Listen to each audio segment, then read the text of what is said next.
Hello everybody, I want to show you with this video how you can insert a microSD card at the Samsung Galaxy A14.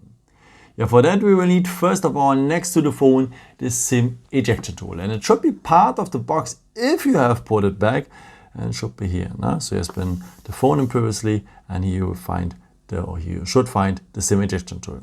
So just flap the wings to release it. By the way, if you don't have it anymore, you can use also, of course, the edge of the good old paper clip. Okay, and if you have the phone like this, you will find on the side of the phone the SIM tray. And the part of the SIM tray is a small hole in there. And now you will need the edge of the SIM ejection tool on the paper clip. So just enter it, press a bit, and the SIM tray will come out. Please be carefully while you remove it, because the SIM cards you may have inserted already will jump out. So be carefully. Here it is. Okay, this SIM tray you're able to insert 2 SIM cards if you want, and the last position is made here for the microSD card. So let's take the microSD card and place it to the last position right now. Fix it a bit carefully, and this is how it should look like then.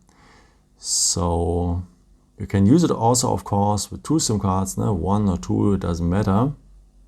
And yeah, contacts, they are below. Okay, and after you can put your construction back into the SIM slot. Be carefully that nothing jumps out. Close it well, and yeah, that's it. I hope I could help you with this video and answer your question. And maybe if you want, you can leave me a nice comment or give me a thumbs up. That would be very helpful for my videos. Thank you so much for. And I've created also some other videos with some more tips and tricks, or how to transfer data now from the internal storage to the microSD card and so on.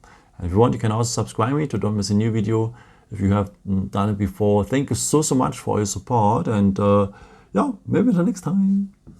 Ciao.